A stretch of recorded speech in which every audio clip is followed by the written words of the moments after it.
세상 사람들에게는 살기 위해서가 세상의 생활의 지상 명령입니다.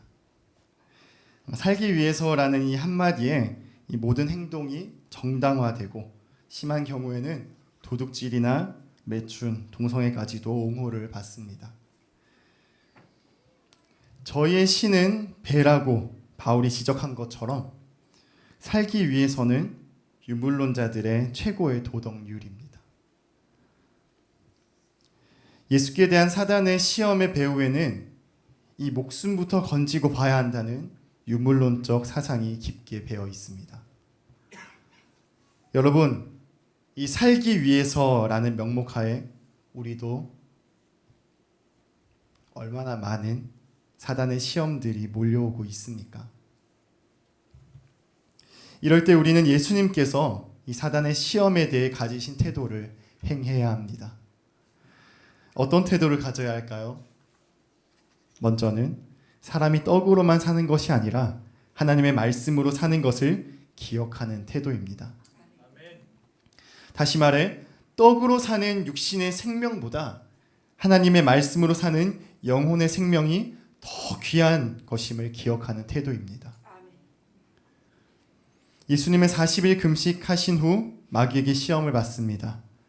40일 금식은 왜 하셨을까요? 이 금식을 통하여 성령 충만을 받기 위해서입니다. 성령 충만해야 하는 이유는 예수님께서 이 땅에 오신 목적을 이루기 위한 것입니다. 바로 죄의 근본인 사단과 대결하여 이김으로써 인간의 죄의 문제를 해결할 능력이 하나님께 있음을 증거하기 위해서입니다. 저는 오늘 이 본문 말씀을 읽을 때마다 마귀의 무지함과 당돌함에 놀라곤 했습니다. 마귀 따위가 하나님의 아들인 예수님을 시험하다니. 과연 마귀는 예수님이 하나님의 아들임을 몰랐을까요? 절대 아니죠. 누구보다 더 잘 알았고 예수님이 이 땅에 죄를 해결하기 위해 오셨다는 사실을 절대적으로 알았습니다. 마태복음에 등장하는 가다라 지방에 귀신 들린 자들이 고백하는 말을 통해서도 우리는 알 수 있죠. 그들이 이렇게 말합니다. 하나님의 아들이여, 우리가 당신과 무슨 상관이 있나이까? 때가 이르기 전에 우리를 괴롭게 하려고 오셨나이까? 알고 있었습니다. 알고 있었음에도 어떻게 그런 낯짝으로 예수님 앞에 나올 수 있을까? 이런 생각을 했습니다. 그런데 그들은 살기 위해서 두려움에 휩싸였기 때문이라는 사실을 알게 되었습니다. 여기서 우리가 기억해야 될 것은 우리가 성령 충만해졌을 때 이 일로 가장 두려워하는 대상은 바로 사단입니다. 왜냐하면 성령 충만한 우리로 하여금 하나님의 나라가 확장되고 결국 사단의 왕국이 심각한 위협에 직면하게 되기 때문입니다. 그래서 사단은 우리 신앙을 쓰러뜨리기 위해 때로는 핍박으로, 때로는 유혹의 수단을 동원하기도 합니다. 하물며 예수께서 하나님의 아들이라는 확고한 자각 아래 성령으로 충만해져서 이제 막 본격적으로 하나님의 나라를 위한 설교를 또 선교 사역을 시작하려는 마당에 이들이 가만히 있을 리가 없죠. 그래서 사단은 필사적으로 예수님을 시험하여 넘어뜨리려 한 것입니다. 이 모습을 통해 우리는 무엇을 알 수 있습니까? 성령 충만한 성도라 할지라도 사단에게 시험을 받을 수 있다는 것을 알아야 합니다.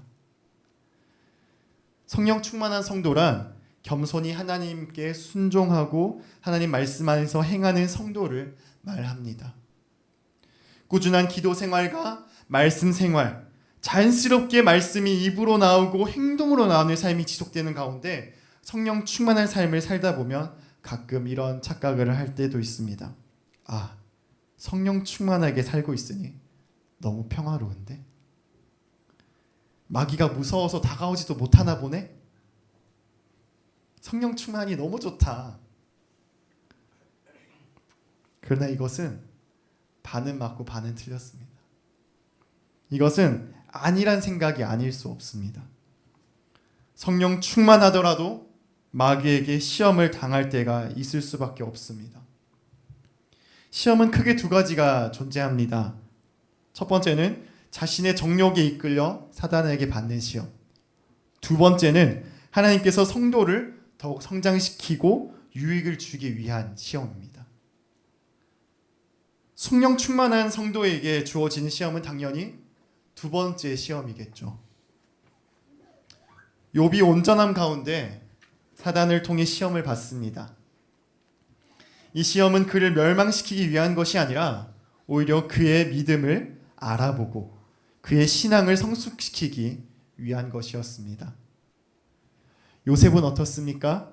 하나님을 잘 섬기고 경건한 생활을 했음에도 불구하고 형제들에게 버림을 당하고 노예로 팔려간 것도 모자라 누병도 쓰고 감옥에 갇히는 시련을 당합니다.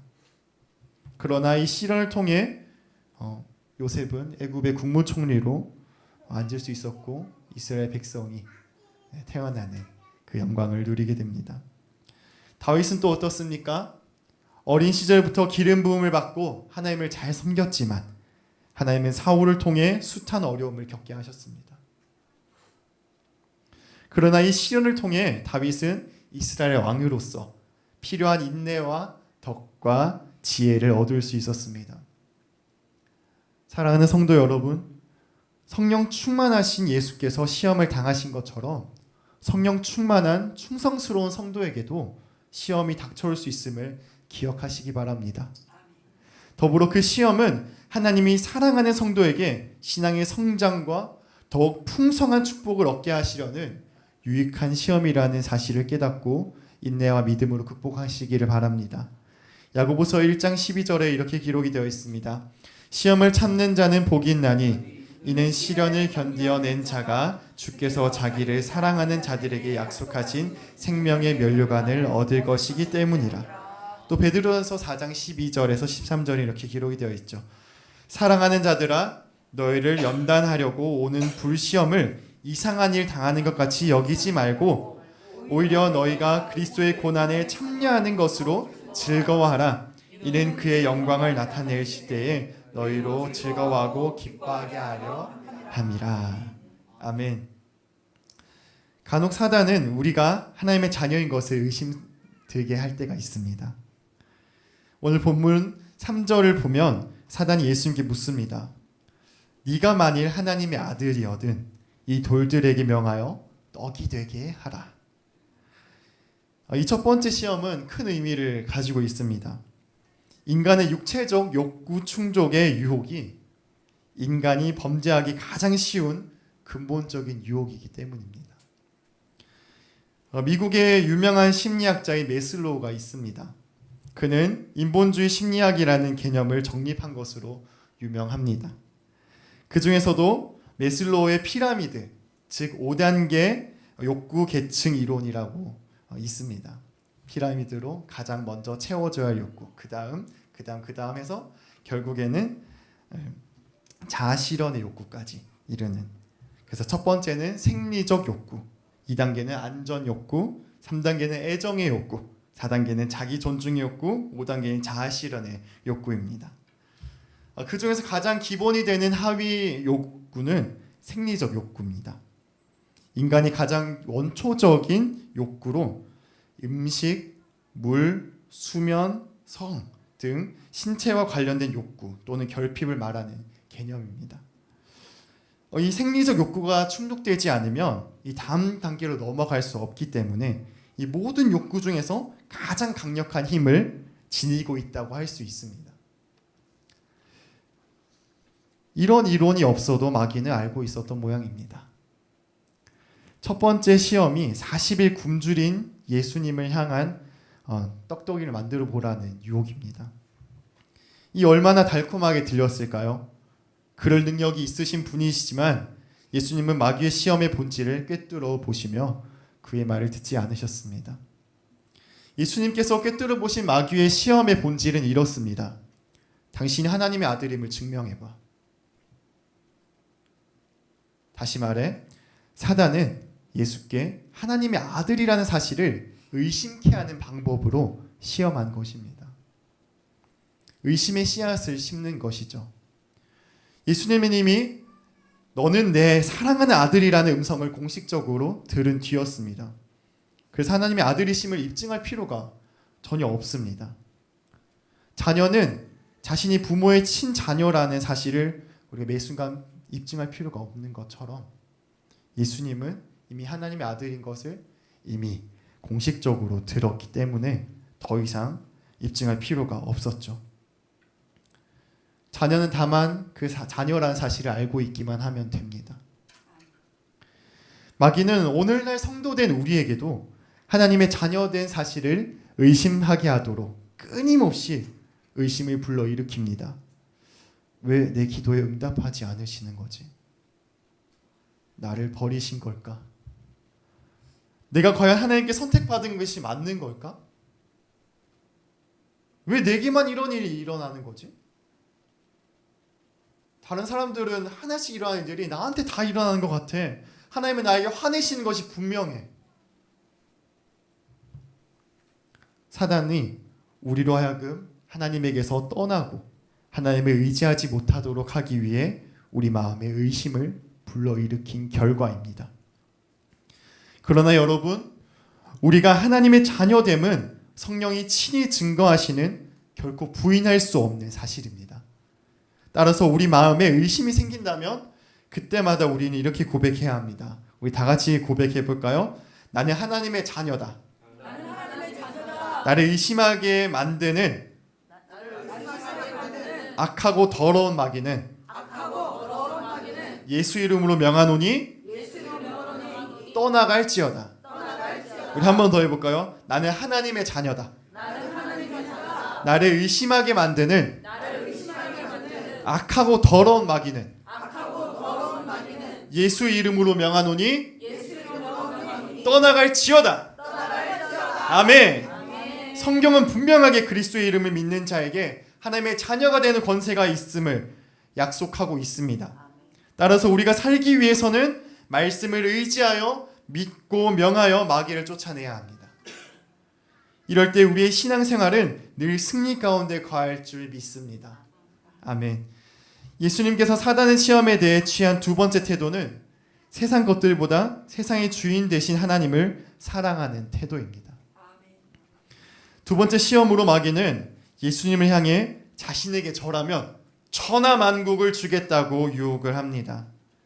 이때 예수님께서 대적하신 말씀은 신명기 6장 13절 말씀을 인용하여 말씀하십니다. 신명기 13절 이렇게 기록이 되었습니다. 6장 13절 내 하나님 여호와를 경외하며 그를 섬기며 그의 이름을 맹세할지 것이니라. 아멘.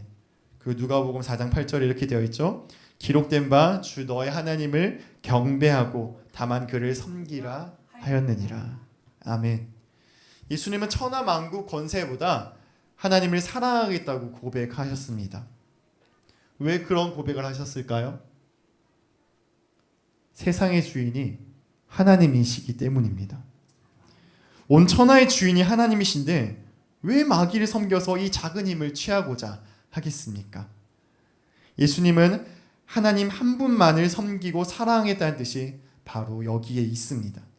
그러므로 여러분, 세상에 잡다한 것을 사랑하지 마십시오. 오직 하나님의 자녀답게 하나님을 잘 따르고 섬깁시다. 그럴 때 하나님은 하나님의 방법으로 우리를 가장 좋은 길로 인도하시고 가장 좋은 것을 품게 하시고 궁극적으로 영원한 생명, 저 천국에 거할 것입니다. 아멘. 하나님을 사랑하는 자는 이 세상과 저 세상의 모든 것을 얻게 될 것이지만 하나님을 섬기지 않는 자는 모든 것을 잃게 될 것입니다. 신명기 30장 9절에서 10절 이렇게 기록이 되어 있습니다. 내가 내 하나님 여호와의 말씀을 청종하여 이 율법책에 기록된 그의 명령과 규례를 지키고 내 마음을 다하며 뜻을 다하여 여호와 내 하나님께 돌아오면 내 하나님 여호와께서 네 손으로 하는 모든 일과 내 몸의 소생과 내 가축의 새끼와 내 토지 소산을 많게 하시고 내게 복을 주시되 곧 여호와께서 내 조상들을 기뻐하신 것 같이 너를 다시 기뻐하사 내게 복을 주시리라. 아멘. 마지막으로 고난보다도 하늘 영광을 바라며 순종하는 태도를 취하셨습니다. 사단은 예수님을 성전 꼭대기로 데려가 하나님의 아들이거든 거기서 뛰어내리라고 유혹을 합니다. 앞에 두 유혹과는 다르게 마귀는 시편 91편 말씀을 인용하여 하나님의 사자가 자신을 지켜줄 것이라고 유혹을 하는 것이죠. 야, 마귀도 말씀을 인용할 수가 있나요? 네. 심지어 고린도후서 11장 14절에는 사단도 자기를 광명의 천사로 가장할 수 있다고 증거하고 있습니다. 사단은 계속해서 하나님의 약속을 의심하게 하고 궁극적으로 하나님을 테스트하게 함으로써 하나님에 대한 정말 확고하고도 또 하나님에 대한 그리스도의 신뢰를 파괴하려는데 그 목적이 있는 것입니다. 그래서 하나님의 약속을 의심하게 하고 하나님을 테스트하게 해서 정말 하나님과의 그 신뢰가 깨지도록 하는 그런 계략을 짠 것입니다. 그래서 이 마지막 시험이 얼마나 교묘하고도 더러운 계략인지를 우리 한번 파헤쳐 봅시다. 자, 여러분 이 말이 무엇인지 한번 생각해 보십시오. 만약 예수님께서 사단의 말을 듣고 수많은 사람들이 주목하는 가운데 성전 꼭대기에서 쭉 뛰어내려서 천사가 받들어서 안전하게 착지를 하셨어요. 그러면 어떻게 됐을까요? 아마 예수님은 고난을 겪지 않고도 많은 사람들에게 신적 권능을 가진 메시아로 쉽게 추앙을 받고 이스라엘 왕으로 대우를 받았을 것입니다. 그러나 이것은 사단이 원하는 일이었고 그로 인해 그리스도의 대속 순환을 통한 하나님의 인류 구속 계획을 큰 차질이 생기도록 만드는 아주 더러운 계략이었습니다. 이런 사실을 볼 때 우리가 세상 영광을 구할 때 사단의 유혹에 넘어가기 쉽다는 것을 알게 됩니다. 사단은 세상 영광을 제시하며 우리에게 접근하여 하나님을 배반하고 범죄하도록 유혹을 합니다. 세상 영광을 구하는 사람에겐 저는 절대 그런 일 없어요. 장담할 수 없습니다. 예전에 청년들끼리 이런 장난을 친 적이 있습니다. 야, 너 일요일 한 번만 빼. 그럼 1,000만 원 줄게. 너 할 거야 안 할 거야? 하나만 도와줘. 너밖에 없어. 이렇게 하면 너 어떻게 할래? 할래 안 할래? 네, 제 기억에는 고민하는 청년도 있었고요. 전 할 수 없습니다 하는 청년도 많았던 것 같습니다. 네. 여러분 이런 유혹은 너무나도 달콤합니다. 하물며 대속의 십자가를 져야 할 예수님을 향해 고난 없는 영광을 제시하며 접근하는 사단 유혹은 얼마나 달콤했을까요? 우리를 향한 사단 유혹이 그와 같이 너무나도 달콤합니다. 그러므로 우리가 세상 영광을 구하게 된다면 사단의 유혹에 넘어갈 수밖에 없는 뻔한 스토리가 전개됩니다. 그래서 우리가 취해야 할 태도는 고난보다도 하늘 영광을 바라며 순종하는 태도입니다. 사랑하는 기쁨교회 성도 여러분, 우리는 세상의 영광으로 인하여 하나님을 배반하고 사단의 범죄에 가담해서는 안 됩니다. 비록 우리가 세상에서 고난을 당한다 할지라도 살기 위하여 우리가 취해야 할 태도는 하늘 영광을 바라보며 하나님의 뜻에 순종하는 의로운 삶을 사는 태도입니다. 요한일서 2장 15절에서 16절입니다.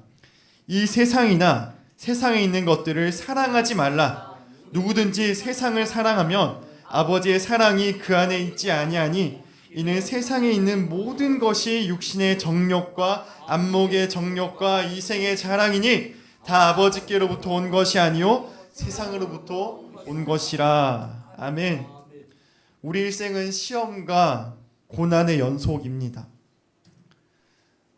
예수님께서 이 시험을 이기시고 다시는 시험을 당하지 않으셨을까요? 없으셨죠?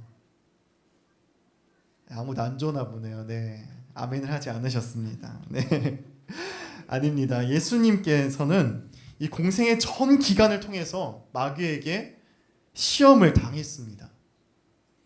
오병이어 사건 이후 군중들을 동원하여 예수님을 왕으로 삼고자 그들을 보내어 시험을 했고, 순환 예고 이후 베드로를 통해 예수님을 시험을 했고, 빌라도 앞에서 역시 예수님을 시험했으며, 십자가에 못 박히실 때 지나가는 무리를 통해서 시험을 하기도 했습니다.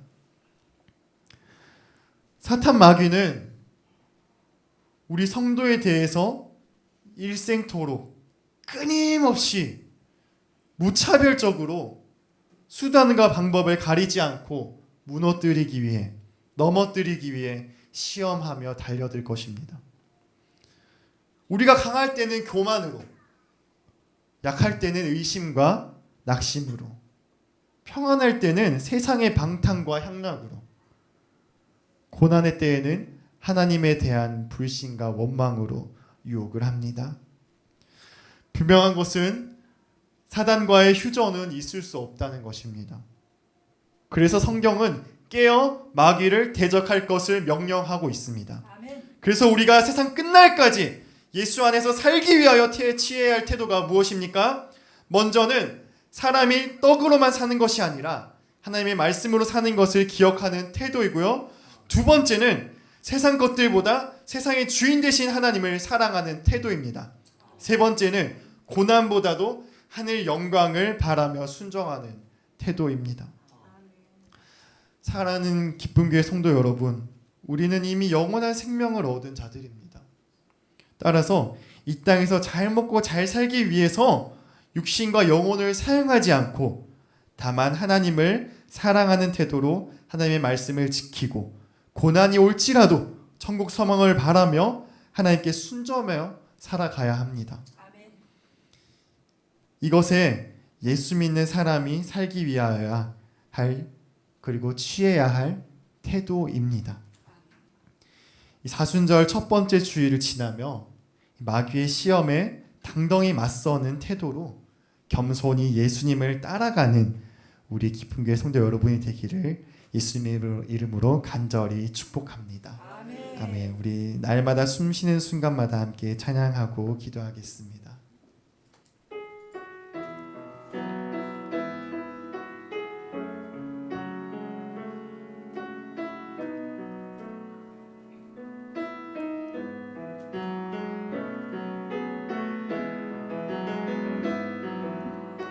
함께 찬양하겠습니다. 날마다 숨쉬는 순간마다 내 앞에 어려운 일 보내.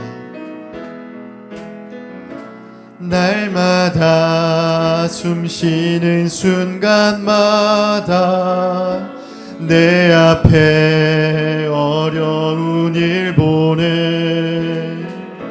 주님 앞에 이 몸을 맡길 때 슬픔 없네, 두려움 없네.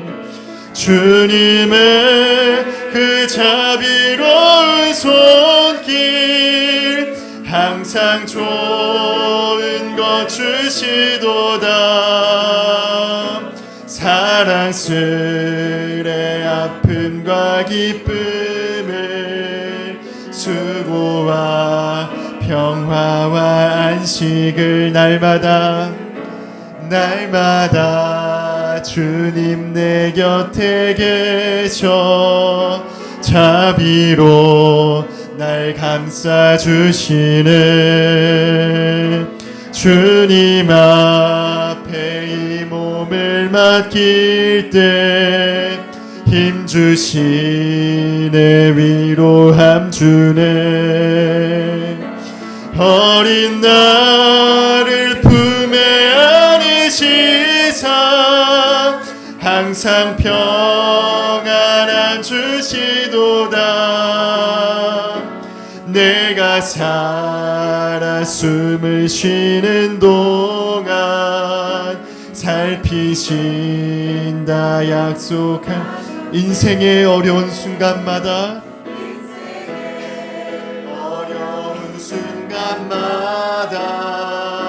주의 약속 생각해보네. 내 맘속에 믿음 잃지 않고 말씀 속에 위로를 얻네. 주님의 도우심 바라보며 모든 어려움이 기도다. 흘러가는 순간순간마다 주님 약속 새겨봅니다. 아멘. 지금 우리 주 예수 그리스도의 은혜와 하나님의 사랑과 성령님의 교통하심이 사순절을 하나님의 은혜로 보내기로 결단한 기쁜 교회 위에 영원히 함께 하시기를 간절히 축원하옵나이다. 아멘.